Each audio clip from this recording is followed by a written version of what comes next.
Économie. Bonsoir, Pierre-Olivier. Salut, Julie. Alors, mauvaise nouvelle, parce qu'on le sait que ça coûte très, très cher à l'épicerie et le prix du panier va augmenter de 1 000 l'an prochain pour une famille de 4. C'est pas fini, selon l'étude du professeur Sylvain Charlebois. Puis, on le remarque, depuis le début de la pandémie, grosso modo, c'est à peu près 1 000 d'augmentation par année pour une famille de 4.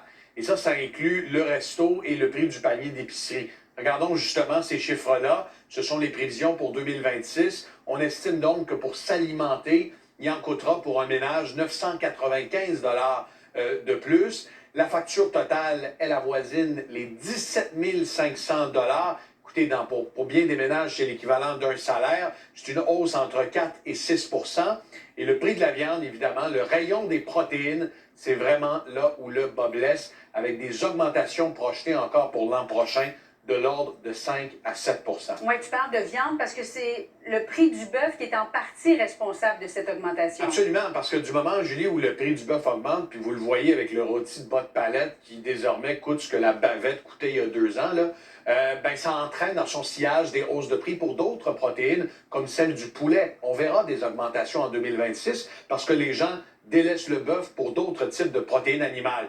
Et c'est facile à comprendre. Regardons ensemble, prenons l'exemple du prix du bœuf.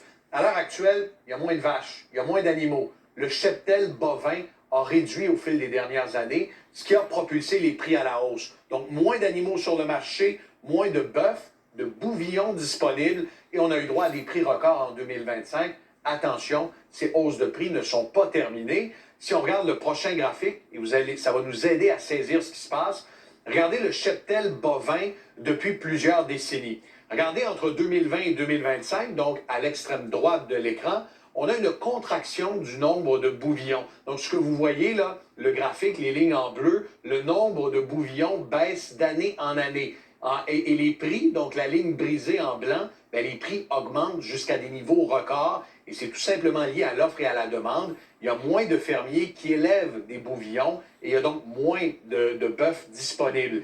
Est-ce que la situation peut s'améliorer? Regardez l'autre problème, c'est qu'au lieu de faire en sorte que les vaches accouchent de veaux et ensuite deviennent un bouvillon prêt à être transformé en steak haché, on envoie les vaches et les génisses à l'abattage rapidement. Ce qui fait en sorte qu'il y a une forte proportion des vaches qui n'accoucheront pas d'un veau, qui vont prendre la direction de l'usine d'abattage, et on a donc moins d'animaux disponibles, moins de veaux, moins de bouvillons. Et finalement, à l'épicerie, c'est quoi la conséquence? Ce sont des prix records. Et ça augmente de 1 000 pratiquement chaque année depuis la pandémie. Est-ce qu'on peut espérer éventuellement une baisse? Si on regarde, par exemple, si on reprend l'exemple du bœuf, c'est pas demain la veille qu'on va retrouver un steak, un T-bone à l'épicerie à 10 En fait, il va falloir probablement attendre jusqu'en 2027 avant de voir une stabilisation, voire une baisse des prix du bœuf. Et je vous explique pourquoi. Pour qu'une vache accouche d'un veau et que ce veau devienne un bouvillon qui deviendra un rôti de palette ou encore une bavette, la vache doit avoir sa période de gestation qui est de 9 mois. Ensuite, le veau va avoir besoin d'au moins 18 mois pour devenir un bouvillon prêt à être abattu. Grosso modo, c'est 2 ans et 3 mois. Donc, si à partir de demain, il y a des fermiers qui se disent on va augmenter le cheptel bovin parce que la nourriture animalière coûte moins cher, parce que les prix se stabilisent et que la demande est forte, bref, s'il y a un contexte économique qui permet aux fermiers d'élever plus de bouvillons, ça va prendre au moins 2 ans et 3 mois avant que les prix à l'épicerie se stabilisent et baissent. Donc, c'est pas demain la veille que les protéines seront plus abordables et ça fait en sorte que votre panier d'épicerie, malheureusement, va coûter plus cher en 2026. Et j'imagine au restaurant, c'est déjà la même tellement chose. cher. Il y a plein de restaurants qui servent presque plus de bœuf, Julie, en raison de ces hausses de prix. Merci Il Pierre-Olivier. n'y a pas de quoi.